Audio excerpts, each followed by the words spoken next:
If you think your taxes are going down in retirement, that might not be what actually happens. In fact, for a lot of Gen X, our taxes could actually go up. And it has everything to do with how Social Security, your 401k, your required withdrawals, how all of that stacks together. There's something called the tax torpedo. And the thing is that a lot of people, they don't see it coming until it's too late. So the real questions we need to be asking ourselves is, should we be doing Roth conversions? Should we spend down our 401k earlier? And if you don't plan ahead, you could end up with a lot less income than you planned for. But the good news is there are ways to prevent it. Now, I went down a bit of a rabbit hole on this, researching on how taxes really work in retirement. And my takeaway is that this is something that you don't want to find out after the fact. We've still got some time to prevent some of this, to be proactive, but we don't have tons of time. So let's get to the first point, the expectation versus reality gap. What most of us assume, including myself, is that we retire, our income drops, and our taxes go down. And that sounds very logical. I've heard that my whole adult working life. But here's what can actually happen. You start claiming Social Security, you start withdrawing from your 401k or your IRA, and suddenly more of your income becomes taxable, more than you expected. And that's the disconnect. Okay, let's talk about why I believe Gen X could be in trouble. Now, it was our generation that was first introduced to the 401k. And if we followed everyone's advice, we've been putting money into these pre-tax accounts for decades now. And everyone said that, oh, your taxes, they'll be lower in retirement. So take advantage of saving on your taxes now while you're working by contributing as much as you can to them. And that's the only option that we had for a long time. It wasn't until 1997 that a post-tax retirement vehicle came into being, and that was the Roth IRA with its small annual contribution limits. And when that came out, all I heard was that it was for wealthier individuals, people who thought their taxes might be more in retirement. I don't know, it was all confusing to me. So naturally, I didn't know enough about the Roth, so I put nothing in it for decades. So here we are today, and the bulk of our savings is in those pre-tax 401ks and IRAs.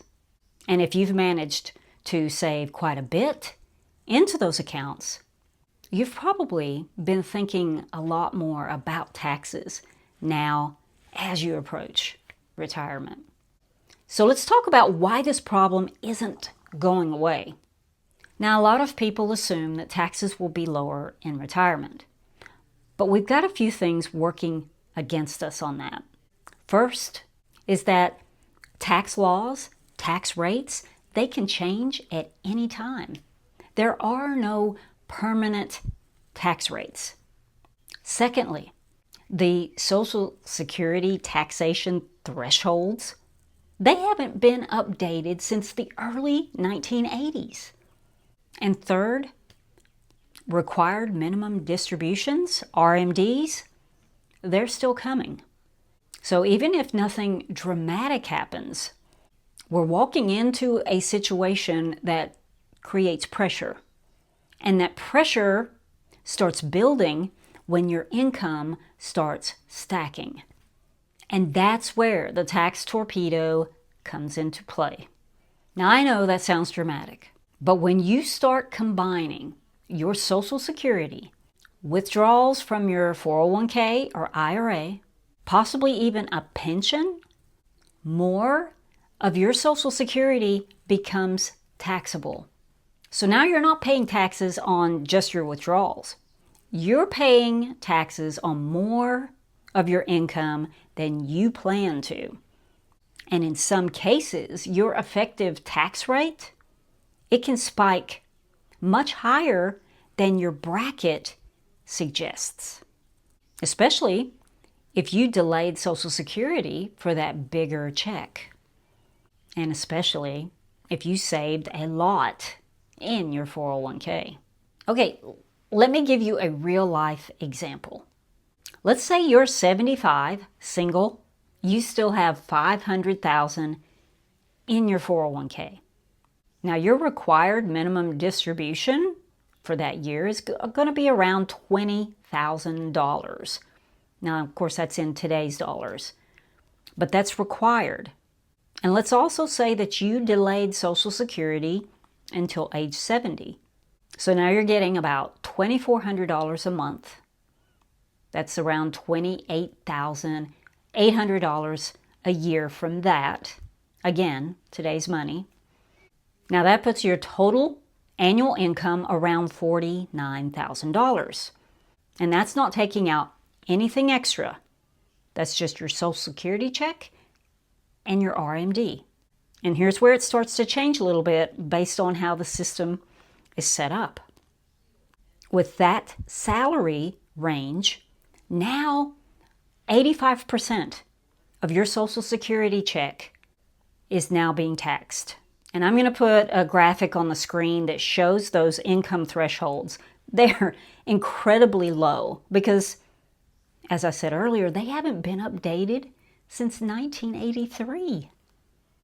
So now you're not only paying taxes on that required minimum distribution that you took out, but you're also paying taxes on 85% of that Social Security check, which only comes to less than $30,000 a year.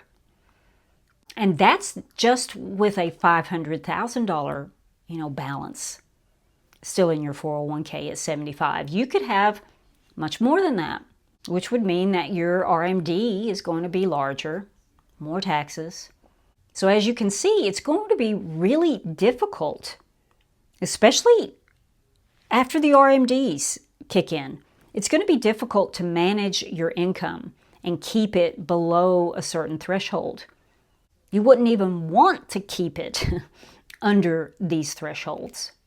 And with these larger 401k balances, and remember too that a lot of our 401ks will stay invested when we retire, so they're potentially going to continue growing and compounding.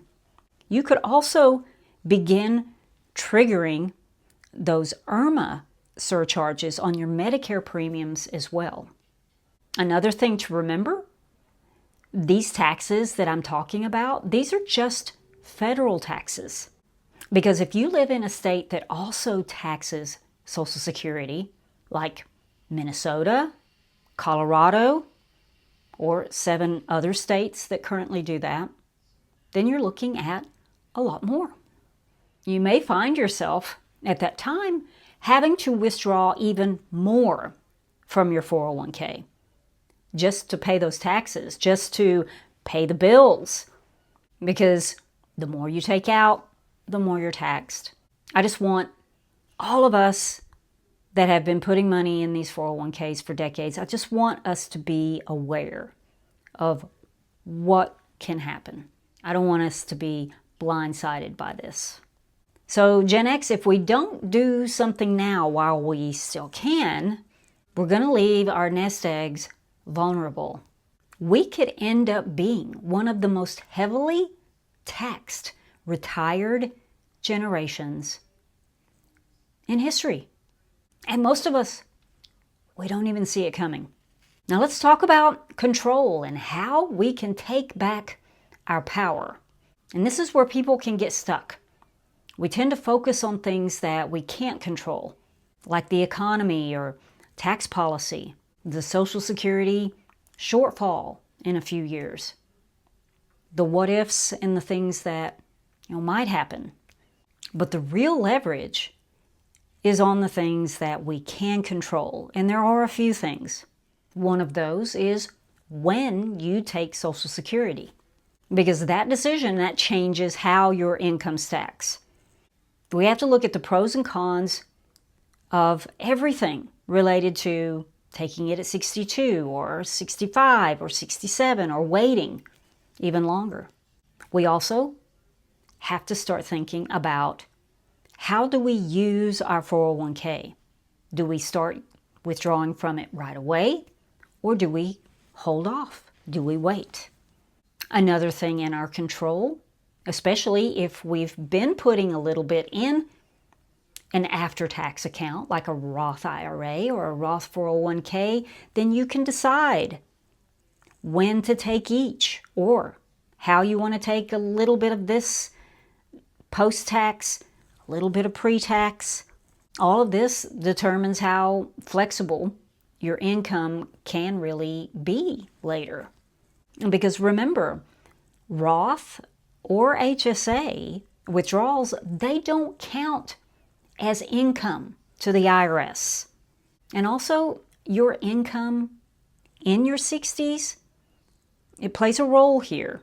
We also have to think about, in your 60s, are you still working, whether it's full-time or part-time? So you take a combination of all of these. These are things that you do have some degree of control over. And everyone's situation is unique. It depends on how much you've saved, when you retire, when you start making withdrawals. But realize that in your 60s, that may be the most important window that we have to make these adjustments. Because retirement taxes, they're not always about the rates. They're also about the timing. It's sort of like a dance that all of us Gen Xers are going to need to learn and perform as we go through our 60s and beyond. Okay, so think about it like this. In our 60s, before we start taking Social Security, before RMDs come later in our 70s, that's going to be maybe our lowest tax window. And that gives you possibly some options. If you find that you are very heavy on the pre-tax side, maybe you want to convert some of that money to Roth. Maybe you want to start drawing down your 401k earlier. That way you spread out your income over time. Because if you don't, that money just keeps growing, and then later you don't get to control the timing of it anymore. You lose that flexibility. So if you've just entered your 60s or you're getting close, here are some common mistakes that can be made. One is taking Social Security without thinking about those tax implications beforehand. And secondly, is continuing to let that 401k continue to grow untouched. And thirdly, ignoring how all of the different incomes stack together, what's taxed, what isn't taxed.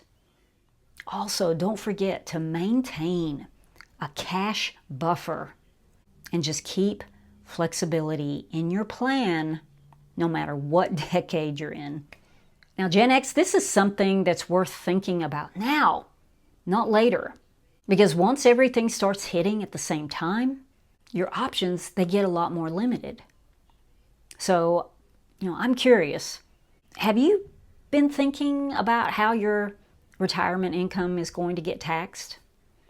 And if so, and you've got some ideas or some tips, please leave them in the comment section. Share them with us. I'd love to hear them as well. And if you want to go a little deeper on this, take a look at this video as well. The IRS income trap that's costing us thousands today. I've linked it right here. And it pairs perfectly with this one. So stay Gen X strong, and I will see you in the next video. Have a great week wherever you are. Bye.